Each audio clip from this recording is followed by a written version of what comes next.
Olá, estamos começando mais um programa Conexão aqui pela H2O 106,9. Programa Conexão que vai ao ar todos os sábados, do meio-dia à 1 da tarde, sempre trazendo temas diversificados para você que está acompanhando. Muito legal ter a sua companhia, em especial você de Jaguaruna, Sangão, 3 de Maio, Pedras Grandes, o sul catarinense está nos acompanhando e, claro, também pelas redes sociais, pelo YouTube, pelo Facebook, pelo Instagram, além do Dial 106,9. Nesta edição, vou conversar com o secretário de Educação de Jaguaruna, Sandro Duarte, o professor Sandro, que assumiu a Secretaria de Educação aqui no município de Jaguaruna. Secretário Sandro, muito legal ter a sua companhia aqui no programa Conexão. Obrigado por aceitar o nosso convite para vir falar do trabalho da Secretaria de Educação, né? É uma pasta de extrema importância, né? Não só para o município de Jaguaruna, mas para todo mundo que é educação, né? Então, quando se trata disso, o assunto é muito sério, porque lida com o futuro, né, do nosso município, do nosso país, do mundo, quando se fala em educação. Muito obrigado por aceitar o nosso convite aqui no programa Conexão. Eu agradeço o convite, agradeço a Rádio H2O pela receptividade, né? E falar de educação é uma coisa boa, é uma coisa que eu já faço há 36 anos, então me sinto bastante à vontade. Lógico que nessa função de secretário estamos aí há 3 meses, então tem muita coisa para aprender. E muita coisa que aprendemos também já temos a consciência de que um secretário, um gestor tem que estudar todo dia, tem que ler todo dia para poder, pelo menos, gestar e tentar gestar com mais acerto, né? Uhum. Porque, como tu falou, é uma pasta importante, tem uma procura importante, tem o atendimento mais importante, que são as principais riquezas que todo mundo tem em casa, que são os filhos da gente, né? Eu já sou avô, fico pensando no profissional que vai trabalhar com a minha neta. E fico pensando no ambiente escolar que ela vai encontrar. E aí, quando a gente vê coisas que abalam a educação, como aconteceu com aqueles ataques em escolas há 2, 3 anos atrás, te deixa muito apavorado como professor, como pai, como avô. E como gestor te deixa preocupado em querer buscar tudo isso com uma excelência para a tua escola, né? Desde a parte e que tu está ensinando verdadeiramente a criança, a parte de segurança, que é ainda um dos gargalos de toda a educação do Brasil. Secretário Sandro, antes de ser secretário de Educação, o professor Sandro, tem um histórico, né? Deixa eu pegar algumas coisas aqui. Já foi, inclusive, radialista, já trabalhou na imprensa, participou, se eu não me engano, de um momento importante que foi a lei orgânica do município, a mudança, a divisão, o desmembramento de Sangão e Jaguaruna. Queria que tu falasse um pouquinho sobre isso, assim, para resgatar. Na época que Sangão pertencia a Jaguaruna, eu era morador ainda de Sangão, estava recém-casado, né? Então trabalhava no cartório de Sangão junto com Gonzaga, que era meu irmão também de coração. E naquela loucura ali de um processo emancipacionista que estava tomando o estado de Santa Catarina, a gente viu o Cocal do Sul, com uma história muito menor que a nossa da Rua do Fogo, então, do Sangão, né? Tempo de distrito bem menor, com uma população na época até menor que a gente, se tornar município. Então a gente conversou com um senhor chamado o seu Valdemar Betiol. E esse homem mostrou lá um esboço do que eles fizeram, e a gente daquele esboço trouxe para o Sangão e me instituíram como secretário de emancipação. Sim. E eu montei todo o processo de emancipação de Sangão numa máquina Remington, daquelas 10 de malinha, que não tinha computador na época mesmo, era datilografado literalmente. A história bonita é que nisso tudo a gente datilografou 890 ofícios. Nossa! E esses 890 ofícios foram para todos os vereadores de Sangão, Câmara de Vereador de Tubarão, de Laguna, porque na época Jaguaruna também pertenceu tanto a Tubarão e Laguna, precisava procurar os históricos das comunidades, né, os nomes das comunidades. É complicadinho, era, né, principalmente para tu fazer tudo à mão. Todas as cooperativas de elétricas, né, IBGE, então, foi mais de 100 ofícios pedindo informação disso, informação daquilo, até chegar nos finalmente, que aí foi cartório eleitoral, Receita Federal, todos esses cargos que tu pode imaginar, Correios, que era importante na época, Telesc, Celesc da época, né? Telefonia e serviço de iluminação pública, quantas casas rurais, quantas casas urbanas, e aquilo tudo tu foi levantando. Então, tu imagina o que se foi feito no Sangão, né? E, além de tudo, o convencimento da população em votar para o sim. Então, eu tive, assim, o prazer de fazer parte daquela comissão. Recentemente, a administração de Sangão fez um comentário, um filme, né? Comentário que está disponível aí no YouTube, né? Os Dias que Mudaram a História é o nome do documentário. E ali te trouxe, assim, algumas lembranças de mexer com o coração mesmo, sabe? Porque te emocionou lembrar de tudo que tu fez para Sangão virar município, entendesse? E representa eu no filme e o meu filho. Então ficou... Hoje, talvez eu me sentisse muito mais satisfeito e olhando para trás, entendendo a importância daquele fato, quando a gente lutou para emancipar Sangão, sendo secretário, fazendo tudo isso, junto lá com o Etevaldo, que era presidente. Mas todos os papéis passaram na nossa mão, né? A gente teve o prazer no lançamento desse filme, vir no Sangão o deputado Otávio Gilson dos Santos, né? Era deputado, presidente da Assembleia na época, foi deputado por 4, 5 legislações. E Sangão, na época, teve um trâmite muito bom na Assembleia, porque a gente não tinha nenhuma comissão contra, todo mundo era a favor da emancipação. Capivari já tinha umas brigas assim mais de divisão, uns queriam, outros não, né? E se emancipou junto com a gente também. Sim. E graças a Deus está lá tocando a vida política deles também, né? Também. E se teve alguém contra, eu posso ter certeza de te dizer que hoje no Sangão ninguém imaginaria ser contra um distrito virar município, porque eu posso te dizer o que tinha e não sei te dizer o que tem. Sangão tinha um Fusca velho, 74, uma caçamba 76 e uma retroescavadeira velha, daquelas primeiras que veio. Foi que sobrou para o Sangão. Tinha um prédio distrital onde funcionava o correio, o cartório, que era o prédio da intendência do distrito de Sangão, e um terreno próximo ao colégio Bernardo Schmitz. Eram as benfeitorias que o município tinha dentro do distrito de Sangão, né?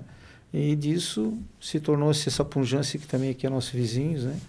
E que a gente fica contente de saber que quem administrou soube aproveitar esse grande passo, esse grande projeto que a gente fez, que talvez com certeza tenha sido o maior projeto político da região, desmembrou Jaguaruna, né? Jaguaruna ficou com uma área bem reduzida e Sangão ganhou uma área boa para administrar. Então, faz parte da história. Nessa época, com 24 anos, a gente recebeu um elogio de todos os deputados que até então foi o projeto mais Tu tinha 24 bem montado. anos? 24 anos? Nossa, foi o projeto mais bem montado que eles receberam na Assembleia. A gente não teve nenhuma devolutiva, né? E os 40 votos da Assembleia foram para aprovação do distrito virar município. Maravilha. Então, quem assinou o decreto de criação do município foi o governador Wilson Kleinbing, né? E Sangão está aí, já com 30 anos de história, e a gente faz parte daquela história hoje com bastante orgulho. E depois, então, vir para Jaguaruna, se tornou professor, como é que foi? Aí já tinha a formação de professor, acabei saindo do cartório para trabalhar, para dar aula mesmo, e aí depois a gente vai levando, né? Começa a trabalhar em Forquilinha, vai para Tubarão, e até que a gente se efetivou por aqui e acabou depois fixando morada por aqui. A minha esposa também é filha daqui da Jaguaruna, né? E aí acabou fincando as raízes aqui também, já faz 30 anos que moro aqui também. Professor Sandro, o que é a educação para você? A educação para mim é a base de tudo, né? A educação é aquela que tu pode trazer de casa, mas que tu pode adquirir com teu esforço e conhecimento e transmitir para as pessoas. Tá. Eu penso que a educação se resume numa fala. Educação é um modo de vida. Ou tu trata bem aqueles que querem que tu receba a tua palavra de bem, ou tu trata mal para receber as palavras de mal. Eu digo isso porque educação não se define pelo que tu estuda, mas pelo que tu recebe. Então, se tu receber uma educação do teu pai e tu não tem estudo nenhum, tu pode ser muito mais bem educado que eu. O meu avô estudou até a 2ª série, fazia conta de raiz quadrada, terreno triangular, que era uma maravilha. Uma inteligência absurda. As pessoas mais antigas não tiveram universidades como a gente teve, mas tinham uma educação de berço, né? Uma educação familiar, como a gente fala, fundamental para a vida deles. Aquilo não atrapalhou ninguém de viver. Agora, o conhecimento, aquilo que tu adquire, que a educação formal te fornece, te faz ser um homem bem-sucedido, mal-sucedido, mas pelo menos faz um homem sabedor do bem e do mal, do certo e do errado, que não depende só da tua educação familiar, né? Aí depende de tudo aquilo que tu quer fazer na vida. Mas acredito que a pessoa que tem uma boa índole, que teve uma boa educação preliminar familiar e que consegue adquirir mais conhecimento com a educação, se torna um cidadão por excelência. Sandro, já que você falou ali em familiar, qual é a relação? E qual é a relação saudável, né? Escola e família. Qual é o equilíbrio disso? Porque hoje a gente tem aquela coisa que a escola tem que educar e não sei o que e tal, e enfim, né? Mas na avaliação de vocês que são profissionais, especialistas em educação, qual é o ponto disso, né? Da família e da educação, o ensino para vocês? Se isso fosse tão fácil de explicar, era uma receita que todo mundo ia querer para resolver 90% dos problemas, né? Mas eu penso que tanto família quanto escola tem que caminhar junto, entendeu? Então, se a escola vai desenvolver algum ensino e pede para o teu menino, para a tua menina, para o meu filho, para o filho do meu colega, fazer aquilo que ela se propõe a fazer, e ele chega em casa e não tem respaldo, pelo menos de um pai, para sentar, ou não tem a paciência da mãe para poder ajudar a fazer um desenho ou coisa parecida quando ele está começando, é lógico que aquela atividade não vai conseguir render. Vai fazer falta, Vai né? fazer falta. Então, um é complemento do outro. Não é a educação formal que eu estou falando. Estou falando da educação mesmo como base na escola. Porque a criança vai para a escola, não é para ser educada, ela vai para aprender, para ter uma vida social digna, para poder trilhar melhores caminhos. Por exemplo, tu é pai, tu quer que o teu filho se sobressaia muito mais do que tu pôde se sobressair na tua vida. Esse é o sonho de todo pai. O sonho de todo pai é olhar para o filho, pô, meu filho está indo bem na vida, o meu filho conseguiu evoluir, entendeu? Eu conversei esses dias com um senhor, tinha 78 anos de idade. Ele fez a última reforma da casa da minha avó. E a alegria dele olhar para mim e dizer, esse é meu neto, o melhor pedreiro que eu vi trabalhar. E o neto andando com um carrinho zero, tirado dos braços de ser pedreiro. Aquilo ali é a educação que ele pôde dar para o filho dele. Perfeito. Mas, e qual é o problema se ele não tem um canudo de faculdade? Ele passou na escola da vida e passou na escola para aprender a ler, escrever, fazer a conta que ele precisou para se desenvolver um bom homem, um bom profissional. Então, a alegria do vô era saber que aquele menino que ele viu crescer como neto, hoje era um pedreiro bem melhor que ele, bem sucedido, com uma casa boa, um carro bom para andar. Aquele é o padrão de vida que ele sonhou para ele, provavelmente. E ele realizou no neto. Então, a vida na escola nos ensina isso. Tem muita gente que a gente diz, pô, esse guri não vai dar nada. Ele pode não dar nada para o estudo, mas se ele continuar com a educação formal que ele trouxe de casa, bem educado, bem relacionado, a vida vai dar oportunidade para ele ser alguém, porque ele vai trabalhar. Tem outros que literalmente precisam da atuação profissional, se formar, ter uma profissão, seguir a profissão, desempenhar a profissão. Isso a educação te dá. Para isso basta, claro, você ter a oportunidade de estudar em primeiro lugar, né? Mas você precisa desse apoio da tua família. Imagina, né, se você manda a tua filha para a faculdade e não dá apoio nenhum. Vai lá, te vira, ou tu vai ficar a pé, ou tu não tem um ônibus para ir.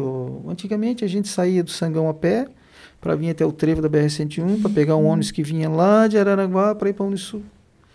Hoje você tem um ônibus que sai lá, como sai daqui, como sai de outros, para levar as pessoas para 2, 3 universidades. Praticamente na porta de casa. Então, está muito mais fácil o acesso, né? Qual era o conhecimento da família antigamente? Nenhum. Hoje a família tem condições de ajudar. Tem, a família pode se dedicar. Tem muitos pais aí que estão... A gente fala muito dos problemas e esquece de falar dos que são exemplos, né? Tem pai que é exemplo, eles são exemplares. Trazem os filhos, ajudam os filhos, carregam, lutam pelos direitos dos filhos. É isso o dever do pai, é isso o dever da família, né? Se tem alguma coisa que não ajuda, mas muitos pais hoje são parceiros da escola e a escola precisa ser parceira dos pais. Então é uma coisa que é de difícil resolução, às vezes, mas a gente sabe que o caminho correto é o pai estar do lado da escola e a escola estar do lado da família. é preciso que os dois caminhem juntos. Ok, maravilha. Estou conversando com o secretário de Educação, Sandro Duarte, secretário de Educação do município de Jaguaruna. Mas agora nós vamos fazer um pequeno intervalo e daqui a pouquinho a gente volta com mais um bloco do programa Conexão. Não saia daí.